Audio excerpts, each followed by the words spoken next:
Welcome back to part two of talking about the intersection of national, state, and local arts education leadership.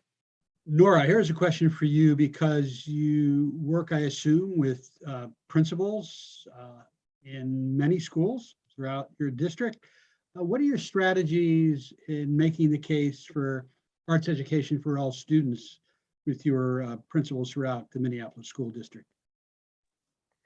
I think a big part of it is that relationship piece, because just building off of what Alysia said, like data tells one story, right? And sometimes when you provide experiential learning for leaders, like you give them the opportunity to experience the art making or seeing students making the art, that can also affect what gets determined to be offered at their schools, right? We know all schools have like a limited amount of resources. We know we're lucky in Minnesota that we have state statutes that says, you know, you at the elementary level have to offer 3 of the 4 art forms. At the high school, you have to offer, we require 1 year of graduation credit from the 5 art forms. So we have things built in that make my job easier and be like, you have to offer this.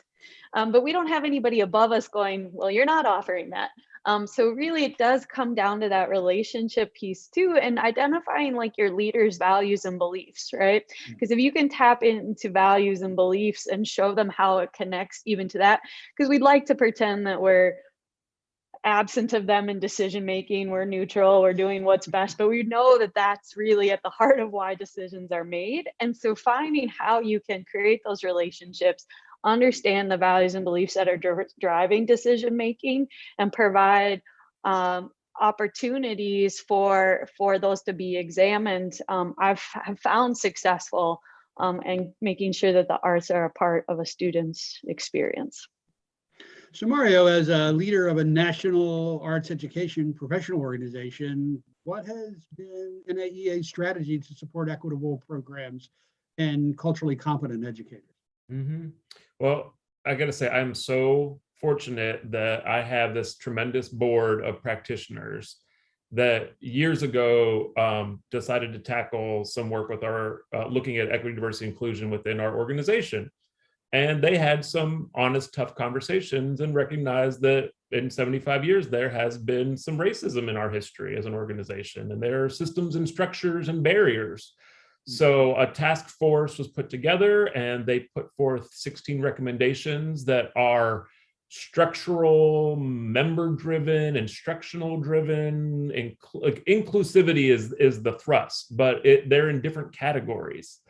And so that's part of what attracted me to the organization, because you know, inclusion, especially being inclusive, is so important to me, and I try to be a fearless ally in that work. And so I think, you know, just honest storytelling is something that I really champion from our national voice outward. But part of that strategy is that I lean also on individual voices to tell stories, because a general national organization voice, it does have meaning and power, but I think individual stories along the way also have a lot of meaning and power and resonance for folks from different vantage points when we're talking about cultural competence or equity, diversity, inclusion.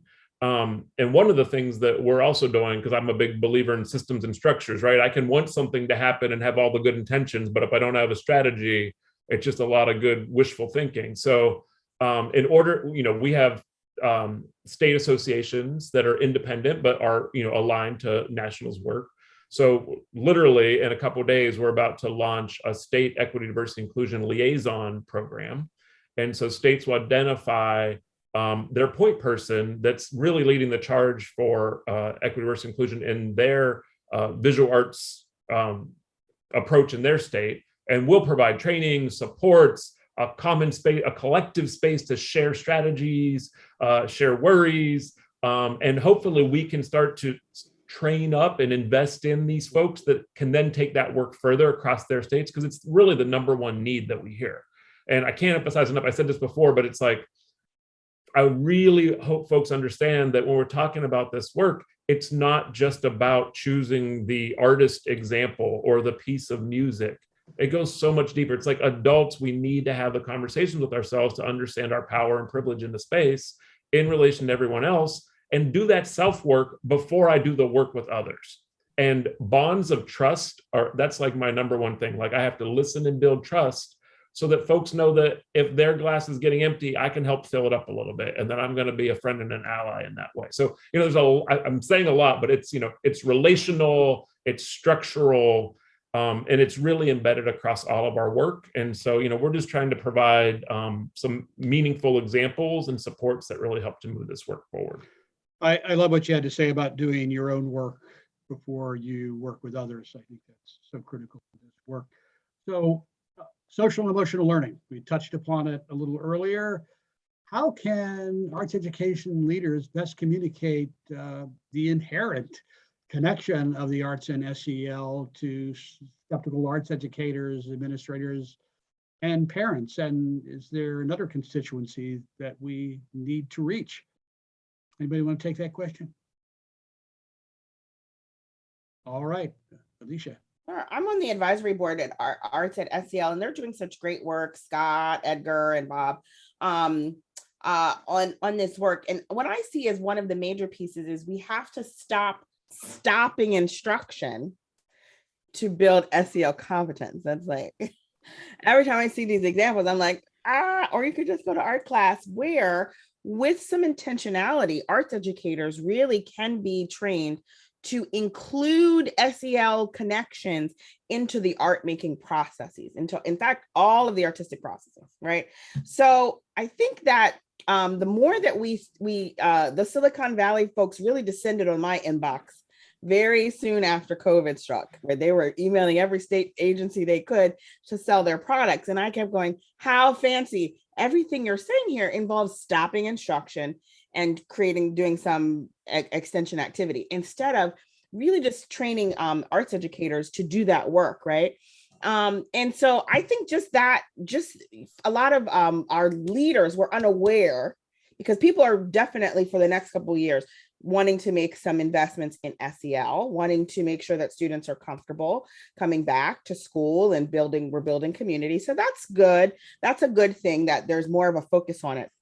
However, we just want to keep reminding them and showing them examples. So the Maryland Network of Supervisors did prepare a beautiful document called Arts SEL Through the Arts, where we created in all 5 arts disciplines, media arts too, elementary and secondary examples of a learning activity in the arts, and then showed exactly what it would be the look-fors, because we're really advocating to superintendents and principals, what would be the look-fors when you stepped into an arts classroom, what you would see the students doing, what actions, and what would you see the teachers doing that would be encouraging SEL competence building through the art making, right? So really just to give people some things to identify, to look for, but it also is a tool that arts educators can use to talk about their instruction, right? Or to bolster and go deeper into those more connective pieces that we have as a part of just all artistic processes. Something as easy as reflection moments during the creative process can be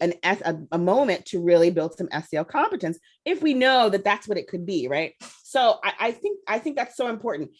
Any money that you're going to spend on SEL, whoever has the coins in your place, wherever you are, those folks should send those pennies to invest in arts learning, right? I mean, invest in the supplies that your arts teachers have, invest in the equipment that they have in their room, invest in the physical space, invest in that educator's learning and growth. Invest there, because that's the place where we can practice these skills and put them into action instead of stopping instruction to build up a social competence. If you think children are going to enjoy that and get much out of it, you haven't met many children. So something else. But the arts are definitely the place where that can happen, and arts educators are thrilled to do it. This is the currency that we work in: emotions and socialization and connection and building collaborative tools. That's what we do. So I think that would be really great if we all could get on that same bandwagon of just making that very clear. Mario? Well, I was just that's so funny. I was literally going to say, it's not about us jumping on the bandwagon. We are the wagon. Like we've been the wagon, like we've been carrying this weight. I'm not, it sounds a little funny, but it's serious. Like we've been carrying this. So I'm going to put on a different hat. So if you can take a journey with me, when I was at the Kennedy Center and we were working on our Theater for Young Audiences productions, we chose to do an adaptation of Jason Reynolds' book, Long Way Down, right? So this is a one-man show. We performed it mostly for middle school audiences, some younger, some older. And it's a story of a young man who loses his brother to violence, but it's not a story about violence. It's a story about a young man who has to weigh decisions. And he's in an elevator and he goes down, I think it's 9 floors, and each floor there's a different character from his past that visits him. And he has to weigh out, what am I going to do? Right? This thing just happened. I'm carrying around anger and love and frustration and pressure and bitter. And so we made sure that we added a facilitated conversation after each show. So I just want to promote the value of critique that is something that is embedded across every art form. And so that ability to literally critique the play, the text, the story, the characters' decisions from a youth perspective, like they use their own words and voices. And what we learned about, and my team at the time had studied it, was a social perspective taking.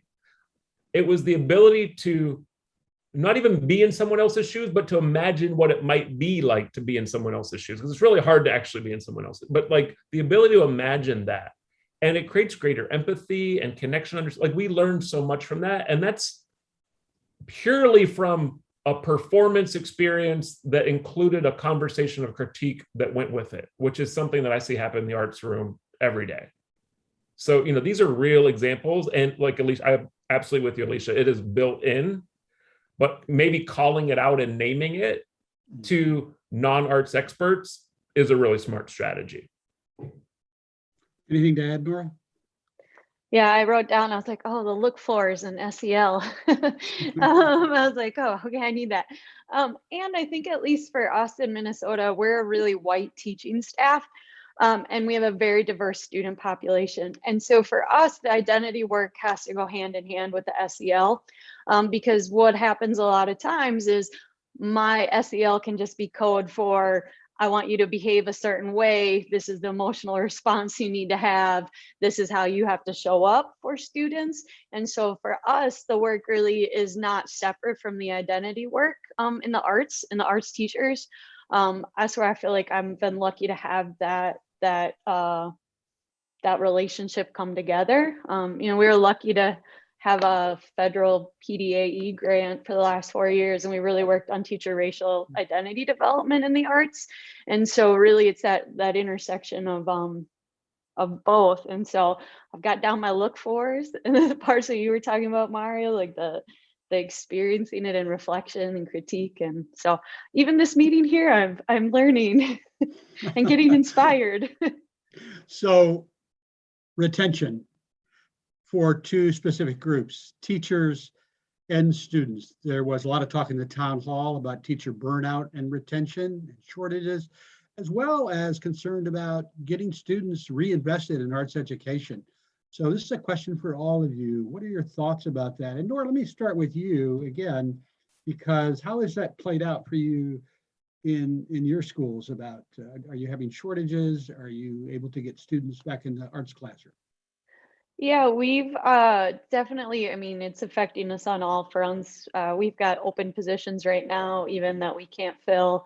And so it's a very real feeling that's happening. And I think for students, we're seeing it in certain courses, the ensemble music courses that you talked about earlier, we've got low enrollments. We've been lucky where we've been able to staff at previous to COVID-19 rates in the hopes that students will become re-enrolled in that. And so I think that there's room for growth and creativity in thinking about how we re-engage students. So the things that like Alysia, you were talking about earlier with like not going back to just what you were doing, but how you keep those new and innovative ways in which you are delivering the arts present in now will also be key. And so we are seeing it. we are seeing it and feeling it, and I'm sure others are too. And Alysia, what have you seen in Maryland, by example? Sure. Very soon after school closed for us Friday the 13th, right? March 13th. Very soon after, we started a new professional learning series. We titled it Embrace. And it was really centered on bringing art educators and community teaching artists together online to share with them some virtual models of instruction, but also specifically to center the creative process as a tool for building connection with each other. And what we found was that teachers showed up ready to connect, right? And, you know, this idea that the supervisor job is an isolating job, that is also reflected in the art educator job, right? You're the only in your building. You know, there's not a lot of peer dialogue and conversation. So this idea of connection, and I think we're seeing those numbers for various reasons in terms of the idea of burnout and open spaces. We're seeing them for lots of different reasons, but I think we have to build up new professional structures that allow arts educators to get that connection with each other, right? People don't want to work in isolation. In fact, isolation is usually a punishment for something, an unjust, terrible, mean punishment, right? Inhumane punishment. So people want to build connection with each other. We were able to do things like do a table read led by Stephanie Ibarra from Baltimore Center Stage for arts, for theater teachers, have dance classes led by Indiana University faculty, right? Really, and just inviting folks in just for us to make together across arts disciplines and to connect and reflect. Now, in the meantime, we were also demonstrating lots of online tools and strategies you can use for engagement in a virtual classroom, but we were also making sure folks were connected. And I think we have to think about ways to do that. I know time is of the essence because there's only so much time in the day, but ways that we can make sure that arts educators don't feel alone in their buildings. They feel connected, not just supported, but connected to each other. I think that would go a long way in satisfaction. So Mario, what are you hearing from NAEA members, for example, who are in the classroom? Yeah, so I mean, just for context, we serve about 16,000 members, so that's a really broad audience. And as I listened to everyone else, I was really thinking, I often say, arts education is not one thing. It doesn't look the same in every school and school system and environment, right? It plays out uniquely in each community, right? And I think that was one of the main things that we were really working to consider as we designed this town hall for supervisors, was to make sure that we were welcoming school districts of all sizes, not just the urban, suburban, rural consideration, but also just sizes and personalities, and there's all kinds of other characteristics that go into that. And I bring that up because it's really uneven in arts education in terms of staffing and challenges and opportunities, right? So we have pockets of excellence that are both historic and new investments in the arts. And then we have these struggling pockets. And I can say, personally, when COVID first hit, my high school art teacher reached out to me. I grew up in rural Western Pennsylvania. We had K to 6 and we had 7 to 12, and we had one art teacher in each, right? And my high school art teacher was retiring and worried about his position being filled. And despite my best efforts to reach out to the board, where my second grade teacher was the president of the board now, I wasn't able to make an impact because this very small rural community, it's not that they didn't value the arts, they were so strapped and pressed with other burning issues that they had the student interest, but they didn't have sort of the community know-how and infrastructure to keep it going, right? And that really kind of broke my heart. But then both from my members and the town hall, what we heard is that for the districts that are lucky enough to have supervisors, we're hearing that there's actually more of a challenge right now to fill positions, because usually the fight is to create positions and to staff up. But now we actually have vacancies that we're unable to fill. So if I had a crystal ball that worked, I'd say something that we need to address as a field is the arts educator pipeline. Some people prefer pathway, but the pipeline from our young learners into this career. Because one of the things, I can say really honestly, what a wonderful career I get to work in my area of passion, right? Like I get to be in the arts and I love education as much. what a rewarding career. And that's not always the narrative we hear. So, it's like it's uneven. So it's like different folks need different supports, which is what we're trying to figure out through these town halls. But also, I think we have to start these conversations in even in elementary, middle school to say, hey, here's a great career pathway, and foster that all along the way until you actually get to that sort of pre-service place. Thank you, Mario. So as we move towards wrapping up, and I'm so grateful for all this time that you have dedicated to this podcast, I would be remiss if I didn't bring up my favorite quote from the town hall, which was from Lorinda Rice, the Lincoln, Nebraska arts curriculum specialist, speaking of the American Rescue Plan. And she said, as far as it being a great opportunity for our teachers in advocating, it is a wellness program, not an emergency room visit. How do you respond to that comment in regards to how schools should consider spending their ESSER money towards the arts, that is? ESSER is more money that we've seen for than we've ever seen in our life, and that we may ever see in our lifetime, right? And so I think, having worked in many school districts for most of my career working in school districts, when there's a crisis and when there are dollars, those two things come together right away, right? To what is perceived as the greatest challenge of the moment.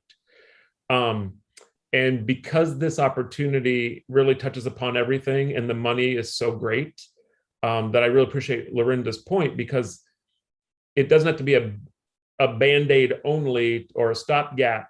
It could actually be invested wisely to address some larger systemic issues that could pay off over time, right? So whether I see people investing in staff, investing in professional development, investing in tools, technology, and resources, but I think there's, infrastructure is not just things, it is people too.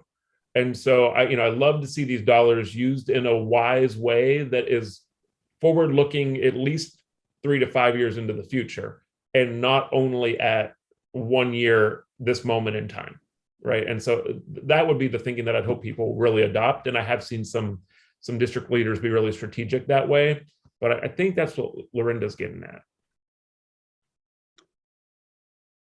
Anybody else?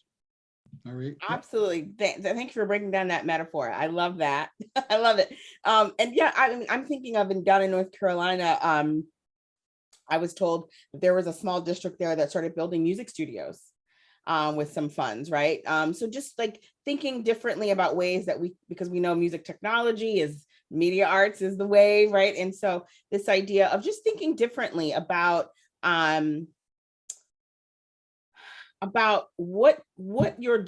far your dollars could go down, right? How deep can you spend these dollars? I know there's a lot of need for face masks and hand sanitizer, and we get that too.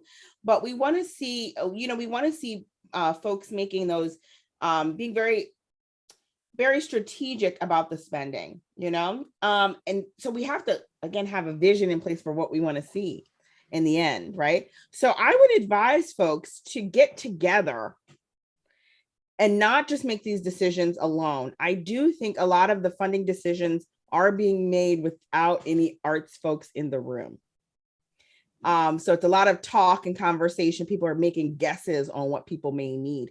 But I think probably the places where things are, the spending is being made that really make an impact is where folks you have a school leader or a district person who understands the power of collaborative energy and is comfortable with those liminal spaces that exist when we're working together to solve a big problem. Because there's an opportunity to think about CTE and the arts together, and to think about what kind of learning teachers need. And there's just such a great opportunity here. We don't want to pass it by. And at the same time, we're gonna have to give each other grace because we're still living through a pandemic and thinking is hard, so we'll have to forgive ourselves for what we don't do. But I think there's also maybe an opportunity for us to require more funding for education, for us as citizens to say, wait a minute, we did it once. Let's not let this be the biggest investment in our lifetime towards education. We understand the value of education and we understand that our public schools need support. So, maybe we need to do all of those things on all of the fronts as we move forward. Any comment, Nora, before we move on? Yeah, I think it just kind of reflecting back on something Mario had said earlier is like making sure that you have a seat at the table. I feel lucky in my role in my district that I am often included in those decision-making things. And so, we've been able to use Title IV funding creatively.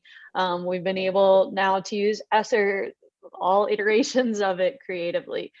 For me, I'm thinking about how do you continue to change teacher practice? So we're looking at, one of our proposals is maybe aligning K2 math with embodied learning, right? Like in hitting on those markers so that students who don't, who are struggling with the traditional ways that math are taught, we made an investment now in those K2 math teachers with an art strategy, and so it's thinking about sometimes, yes, those physical resources, yes, those, how do you change practice? I'm trying to really think about how to invest so that the change comes beyond just this little bit of money. Right? No, it's not a little bit of money. I take that back. But the change comes beyond this investment of this money at this time so that there are results beyond this influx. All right, thank you so much. So wrapping up here, one specific question for you, Mario, and then a question for all of you. Circling back to the town hall, Mario, are there plans for another arts administrator town hall? And if so, how will it be different from the first one? Yes, absolutely. So our hope and intention when planning the first one was that we would have great attendance and interest, and that we would continue these into the future. And we had nearly 200 people show up and stayed for 90 minutes, which is a great sign. We had really positive results in the post town hall survey. And we already have 40 folks that volunteered to help in some leadership capacity in planning and implementing the next ones. So we also asked about timing and frequency. And so we haven't finished the planning, but what it sounds like is that at least 3 times a year, maybe quarterly, bringing this group together, for at least for this first kind of pilot year, and continuing to create this space where district leaders, arts leaders have time to share and problem solve together, hear about some trends and updates. And we know we'd like to keep student voices part of that, but maybe even more participatory in the sessions. We love that idea. We get that feedback. So we're planning for more of these. And the idea is that hopefully over time, it's something that becomes sort of more self-led and self-sustaining from the supervisors, with some national undergirding and support along the way. But it seems like there's some real traction and interest here and some excitement. And one of my favorite, well, this wasn't just one comment, but a series of comments, was that folks really felt the connection and community pretty immediately. And that came both from the planners and the participants. And so, I kept calling it the appetizer portion, the appetizer version of the town hall. We're just, getting our palates wet. And I think we did. So now it's, we're ready for the next meal. And so we're looking, I think, if folks are thinking about this, we're looking, I think, to the beginning of the year. So looking at early 2022 for the next one. And more looking forward to it. So to wrap up, in the last 18 months, we know things have been difficult, but still, what has been most successful for each of you in terms of delivery of arts education? How can you sum that up? I think, at least in my role, is really trying to maintain those relationships and connections that I have with teachers, that I have with the community, and in supporting their work, and thinking about the creativity and the flexibility, and all of those pieces. That has felt successful amidst everything that has been going on. And so that was a good lesson for me to continue to remember, like, the amount of support we provided is probably what we should have provided all along. And so it shouldn't have taken a pandemic for us to realize that. And so trying to continue continue those pieces. Alysia? I would say I come from a long line of educators. So I mean, I've never allowed anyone to say a negative word about teachers in front of me, but we know that we hear in the press constantly all these negative things about teachers. Teachers are lazy. There was a lot of strife between teachers and health departments and school systems this year. Just, the press, at least in Maryland, really beat teachers up. So thanks, press, for that. And I think it's important that we just bolster up the educators. Educators are, it's the only job that touches the past, present, and the future.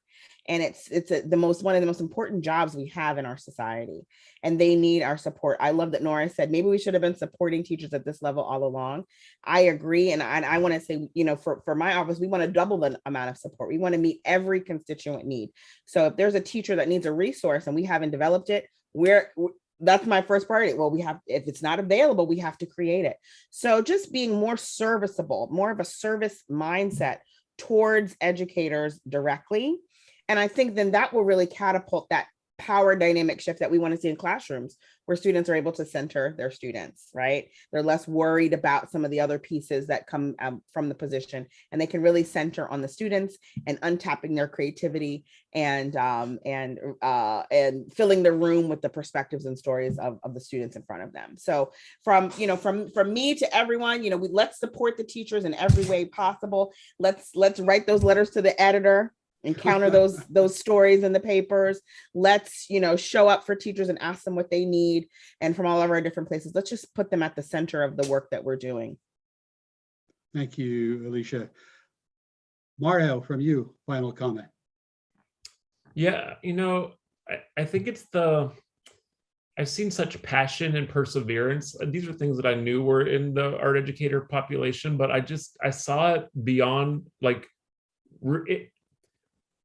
regardless of the odds that they were facing, they found a way to, hurdle over these mountains. I had a colleague that did a study on, it was supposed to be focused on, I think, internet access in a few districts. And what one of the findings is that, she called them the fast food parking lot teachers, where they literally didn't have the Wi-Fi bandwidth or connection. And so we're daily borrowing the Wi-Fi from the fast food restaurants and working from the car in the parking lot.